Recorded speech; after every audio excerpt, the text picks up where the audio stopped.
बिस्मिल्लाहिर्रहमानिर्रहीम, अस्सलाम वालेकुम। सबसे पहले सिल्वर से आज शुरू करते हैं जी। सिल्वर पे लोग बहुत परेशान हैं, तो ये पहले ग्राफिक एनालिसिस के बाद फिर आपके पास एक जो एक्सप्लेनेटरी वीडियो आएगी, इसके साथ ही अटैच है, तो आपने मुकम्मल देखनी है। इसके बाद हम गोल्ड का भी करेंगे। किसी को ग्रुप में आना हो तो वो ज़रूर मुझे मैसेज कर दे, नंबर मौजूद होगा। इसके अलावा अगर वीडियो पसंद आए तो ज़रूर आप लाइक और सब्सक्राइब कर दीजिए। सिल्वर इस वक्त 41.46 पे चल रहा है। ये सिल्वर का 15 मिनट का चार्ट है जी। 41.43 इसने लो लगाया और 41.88 इसने हाई। सपोर्ट इसकी 41.10 है। अगर यहाँ से आप बाइंग करेंगे तो वो बेहतर रहेगा। कौन सी बाइंग? ऑनलाइन ट्रेडिंग की बाइंग, फिजिकल की बाइंग नहीं।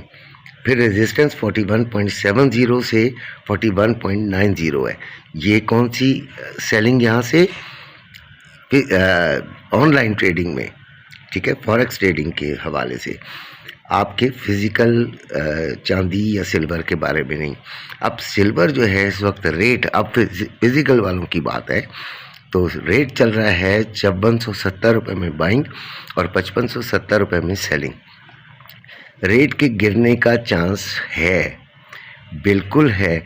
अच्छा, जब ख़रीदारी बिल्कुल पागलों की तरह हो रही थी और मुझसे लोग पूछते थे तो मैं कहता था कि यार ठीक है, बढ़ रही है, बढ़ने का चांस भी है, लेकिन आप ये बताएं कि बेचेंगे कैसे?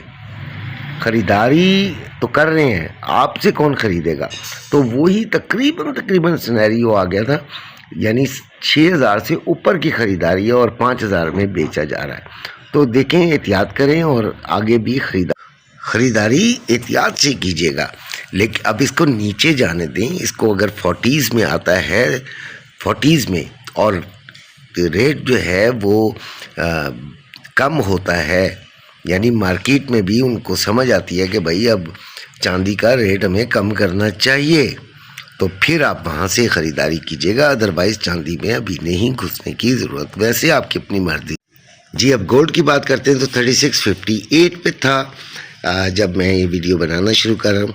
तो 3651 इसका लो, 3670 इसका हाई। 3,86,520 रुपये में बाइंग और 3,87,520 रुपये में सेलिंग। रवा 3,83,900 रुपये में बाइंग और 3,84,500 में सेलिंग हो रही है। मैं इसका आपको लेवल्स भी यहीं दे देता हूँ ताकि आपके लिए प्रॉब्लम ना हो। 3684 से 88 पहली रेजिस्टेंस है। यहाँ पर आपने सेलिंग को देखना है और सेलिंग इंशाल्लाह मिलेगी भी, ठीक है। फिर 3700 से 3708 ये एक दूसरा लेवल है जो कि यकीनन एट द पीक है, हाईएस्ट पे है। और यहाँ से तो फिर देखेंगे इंशाल्लाह कि अगर कोई पैटर्न बना तो ज़रूर सेलिंग होगी। फिर सपोर्ट 3657 से 60 पहली, फिर 3625 से 3630 दूसरी, फिर 3574 से 82 तीसरी सपोर्ट है। तीसरी सपोर्ट 3500 में चली गई है, ठीक है, और वहाँ से हमने बाइंग को देखना है। ये ऑनलाइन ट्रेडर से अभी मैं बात कर रहा हूँ, ठीक है, अभी फिज़िकल वालों से बात नहीं कर रहा हूँ। तो फिर ये यहाँ से बाइंग और सेलिंग को हम देखेंगे। एक बात जहन में रखिएगा कि 3680 में समझ लीजिए कि 1 घंटे की कैंडल बना लेता है तो बुलिश है। देखें, लिखा हुआ भी है चार्ट में 3686 के ऊपर बुलिश लिखा हुआ है, वो मैंने छोटा सा नीले रंग का। और फिर 3657 से नीचे अगर 1 घंटा रह जाती है तो फिर इसको बियरिश देखेंगे। यानी कि हम प्लान कैसे करेंगे? बुलिश का मतलब ये हुआ कि जब ये इससे ऊपर चली जाएगी तो फिर हम इसको बाइंग साइड को ज़्यादा देखना शुरू करेंगे। और अगर इस 3657 से नीचे आएगी 1 घंटा तो फिर हम इसे सेलिंग की तरफ देखना शुरू करेंगे। आज इम्पॉर्टेंट डेटास भी हैं और वो है 5:30 पे अनएम्प्लॉयमेंट क्लेम्स, ठीक है, 263 के थे, 241 के फोरकास्ट है, यानी कि बेहतरी आने की उम्मीद रखी जाती है। लेकिन अगर ये इससे ऊपर आ गया तो गोल्ड ऊपर चला जाएगा, यानी कि अगर अनएम्प्लॉयमेंट बढ़ गई तो फिर गोल्ड ऊपर, और अगर नीचे आ गया तो फिर गोल्ड नीचे। फिलीफेट मैन्युफैक्चरिंग इंडेक्स है 5:30 बजे -0.3 था और अब फोरकास्ट 1.7 है। अगर तो ये ऊपर आया अपने फिगर से तो फिर यानी फोरकास्ट से ज़्यादा आ गया तो गोल्ड नीचे, और अगर थोड़ा कम आया तो गोल्ड ऊपर। ये है मेन बातें। बिस्मिल्लाहिर्रहमानिर्रहीम, अस्सलाम वालेकुम। तफसीली वीडियो जिसमें आपको कुछ ज़्यादा समझ आए वो मैं आपको आप वैसे तो आपको मैंने सारा कुछ तकरीबन समझा दिया है, लेकिन फिर भी कुछ चीज़ें हैं जो कि आप लोगों को समझनी चाहिए कि अभी परेशानी का वक्त नहीं आया। बहुत मेरे ग्रुप के अंदर एक बच्ची थी, कल वो परेशान हो गई, तो अभी उसके लिए ही बात करूंगा, आप सब लोगों के लिए जो परेशान है कि गोल्ड नीचे गिर रहा है और उन्होंने ख़रीदारी की हुई है। तो अभी परेशानी नहीं, परेशानी उस वक्त जब ये 57 से नीचे 1 घंटे की कैंडल बना देगा। तो अभी बुलिश है, डेटा भी आज का इम्पोर्टेंट है अनएम्प्लॉयमेंट का, तो फिर देखते हैं कि क्या होता है।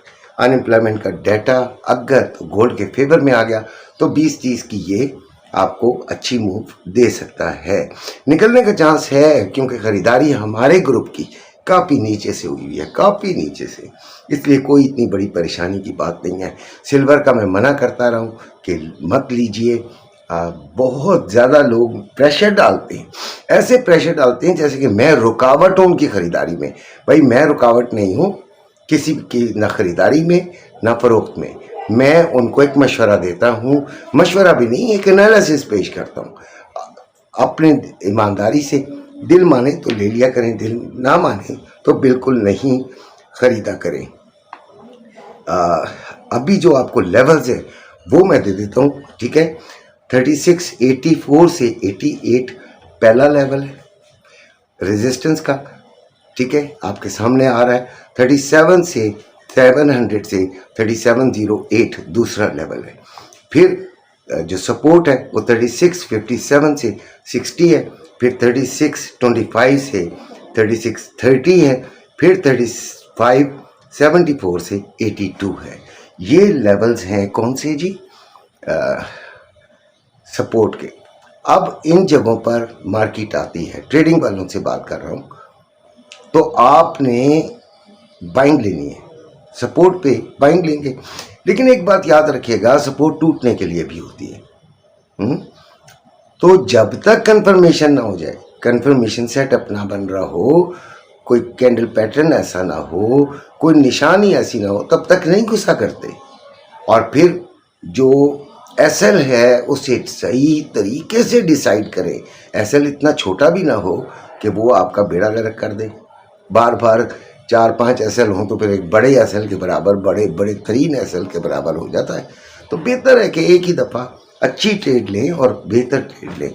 कल का दिन हमारे लिए बहुत शानदार गुजरा, अल्लाह का शुक्र है, हमने काफ़ी फ़ायदा उठाया है। अच्छा जी, और जो सिल्वर के भी लेवल्स आपको दे देता हूँ। सिल्वर में अभी कोई ख़रीदारी ना करें, गोल्ड में भी अभी ख़रीदारी नहीं है। ख़रीदारी हमारी 3500 में जाके गोल्ड में होगी, और सिल्वर की तकरीबन 40s में जाके हम सोचेंगे। जब ये 40 के दायरे में आ जाएगा तब हम सोचेंगे कि ख़रीदारी की जाए या ना की जाए सिल्वर की, क्योंकि सिल्वर के ज़रा रेट को सही मेंटेन होने दें।